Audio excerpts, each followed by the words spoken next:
I changed my mind.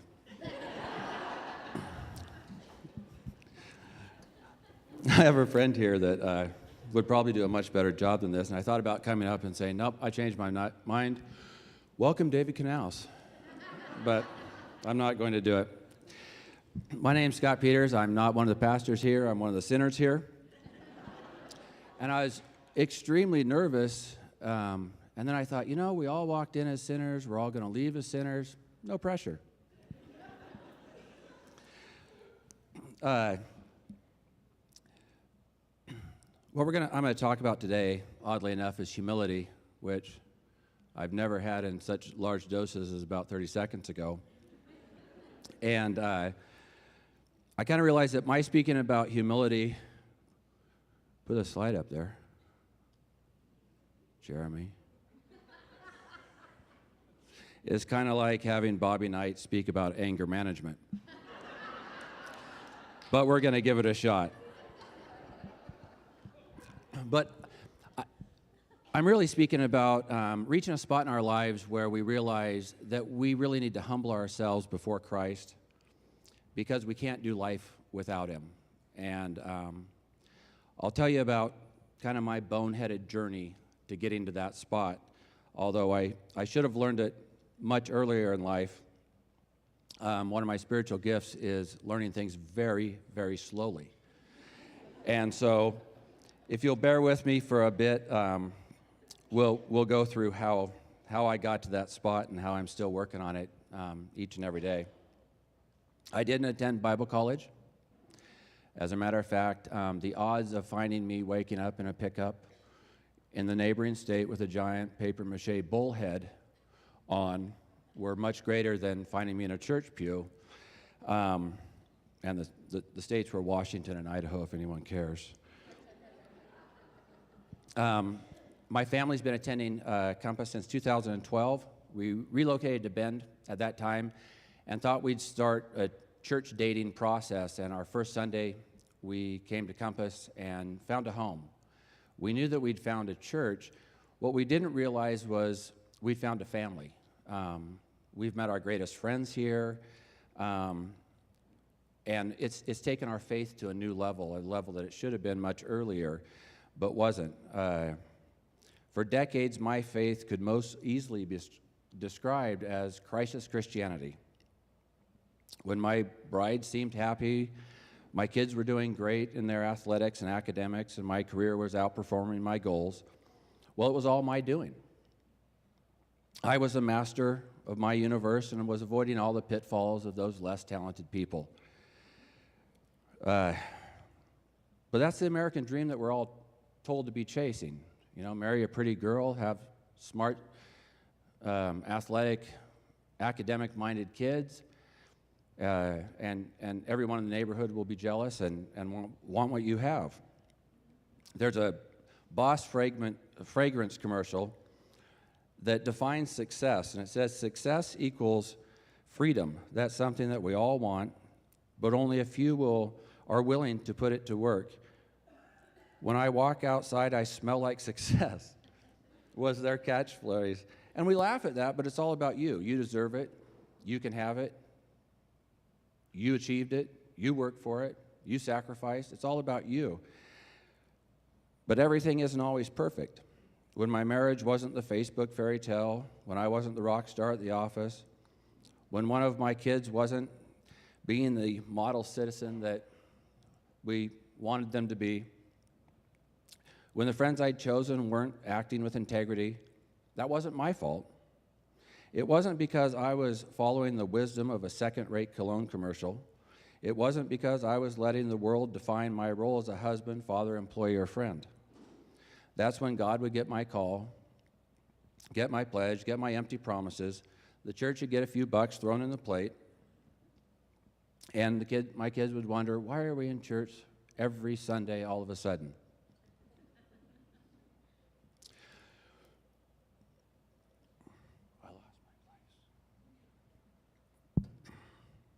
Oh, sorry, bear with me.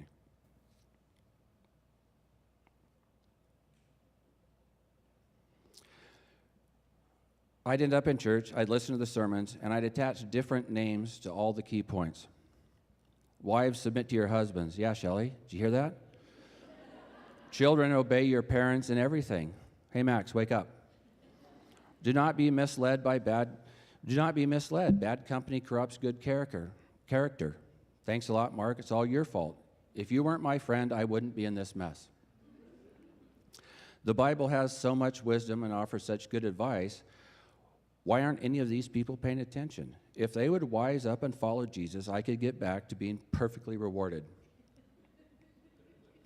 So takeaway number 1. Always put your known name tag on the mental sticky notes attached to Scripture.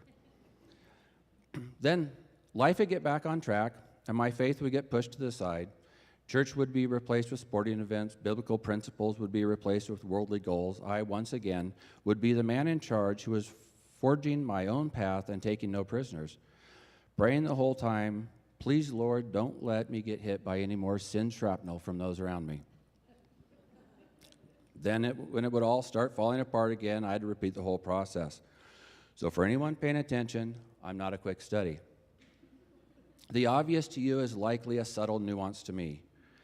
Being raised in the church, then going back to church every few years throughout my entire 20s and 30s, and I still wasn't getting the very tenet of Christianity, which is humility. People cringe at hearing it, are terrified it will be followed with another awful churchy word, submission. For decades, I tuned out the moment I heard either of those words. They were unattainable concepts that should be in the same category as utopia. Until I really surrendered myself to Christ, if someone said, who is the first person you picture when the word humility, the answer would most have certainly been Mr. Rogers. That's an awesome picture. Who wants to be that guy? A full-grown man wearing a terrible sweater and spending his days going to the land of make-believe? Wasn't for me. I was more of the Magnum PI. It's like we're twins.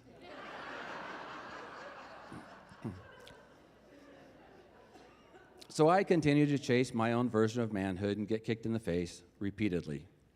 We all have our spiritual gifts, and that's another one of mine. Fortunately for me, God is full of grace, a masterful teacher, and willing to wait. James 4:6 says, God opposes the proud but shows favor to the humble. Since humbling ourselves before the Lord is the first step in our walk of faith, I'm not good at memorization either, I'm sorry. Pretend I'm looking at you. It stands to reason that pride, arrogance, and self-reliance are in direct conflict with Scripture. My problem, and I assume I'm not the only one, is society makes us believe that humility is synonymous with weakness. We're led to believe that self-reliance is good, arrogance is, well, self-confidence, and that's essential. Yet in Matthew 20, when counseling his disciples, Jesus is clear about the importance of humility.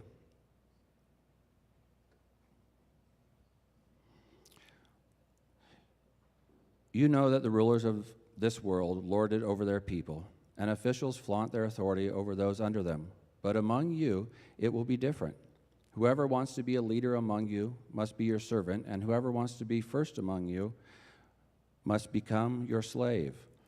For even the Son of Man came not to be served, but to serve others and give his life as a ransom for many. I love how there's no ambiguity in the words of Jesus. But among you, it will be different. Parents have been stealing that line forever.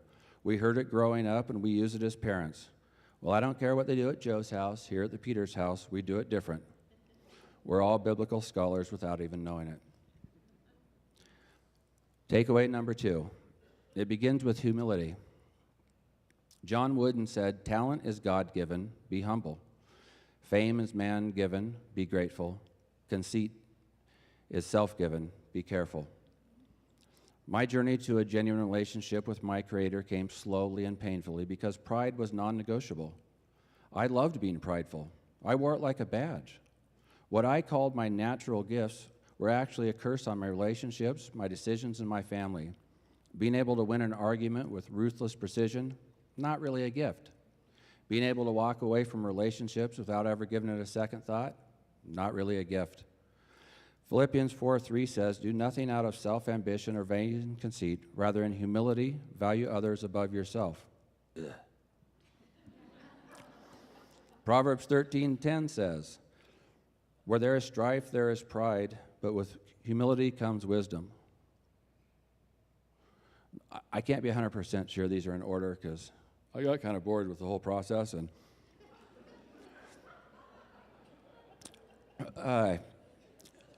those with humility are admired.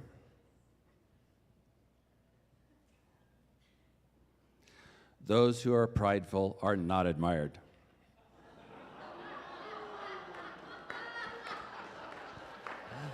That was for my buddy Matt Collin, who needs our prayers to finally submit to being a 12. Although I truly feel God's presence in my life, I am tested every day. I rarely act with humility and grace when the car in front of me uses the passing lane incorrectly. So I'm going to take this opportunity to explain what the left lane and the right lane are about. If you're in the left lane, it's because you're passing. It's not complicated. Finish and move over. And then I can more easily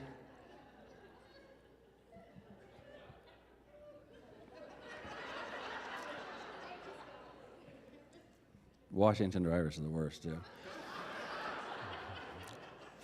John 1:12 says, "But to all who believed in him and accepted him, he gave the right to become children of God." This verse gives me peace because I'm called a child of God, not a man of God, but a child of God. He expects I will have to learn as I go. He knows I'll stumble. Children do stupid stuff, perfect, another of my spiritual gifts, on most days is doing remarkably stupid things, repeatedly. Next slide. We serve a patient and forgiving God. The disconnect for me, however, and I'm assuming I'm not alone, was making the step from knowing I can't possibly do life without my faith being a priority to figuring out what's that look like on a daily basis. Knowing that and putting it in practice is where I stumble and continue to stumble. In my church growing up, I can't recall a single lesson having to do with a personal relationship with Jesus. I recall being reminded continually of three very important things. One, rock music was satanic. Just play it backwards and you'll see. Two, dancing will most definitely lead to very naughty things, which telling that to a 16-year-old boy was probably not the wisest choice. So I spent hours perfecting my dance moves just to find out I'd been given some bad information. Dancing led to frustration. And point number three, at some point, if you choose to partake in either rock music or dancing, God will appear at a remarkably inconvenient time, snatch you up by your popped collar, and hurl you into the burning pits of hell. Looking back, they made Christianity sound so appealing. Silly me for not engaging. This whole relationship piece was introduced to me during my 20s. The girl I was dating at the time, who I did not meet dancing, suggested we attend a church service. My earlier church training kicked in immediately, and I thought to myself, oh, I better agree to this church thing. The fact that she's choosing to date me is verified proof that miracles far more impressive than walking on water or making magic bread. If I don't go, Jesus is going to take back this miracle that is so lovely and smells so good. So we went. Although the church we chose was very much about rules and religion, the pastor was an amazing teacher with a remarkably kind heart and a no-bones-about-it way of speaking.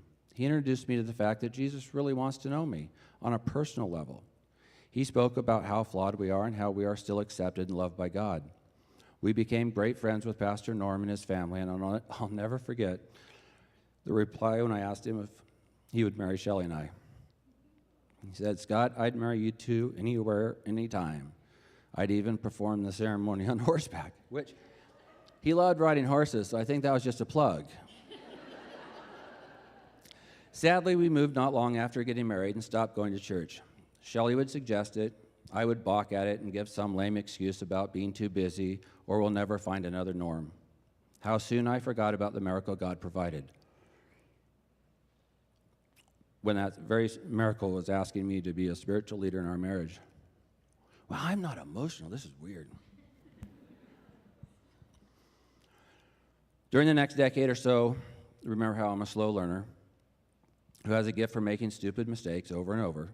I somehow came to the conclusion the personal relationship meant the same thing as personal assistant or personal trainer.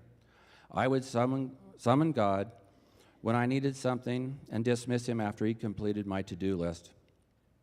Must have been very rewarding for the creator of the universe. Yet, during that time, he would always show up, every time. He would show up and fix my mess, and then I'd dismiss him. It wasn't until attending Compass in 2012 that I finally figured out that having a personal relationship with Jesus involves a regular and consistent desire to include him in all parts of my life, to seek his counsel when making decisions, to look to his wisdom. I don't read my Bible enough. I don't pray with my bride enough because it's just weird. And she takes all the good stuff because I'm very chivalrous, and let her go first. I still have a long way to go on my journey to become more of him and less of me. All my problems haven't magically disappeared, and life can still be super frustrating. But our family is surrounded with some amazing people who love Jesus and love us. Our core group is an absolute necessity to our lives, and I encourage anyone who isn't in one to get in a core group.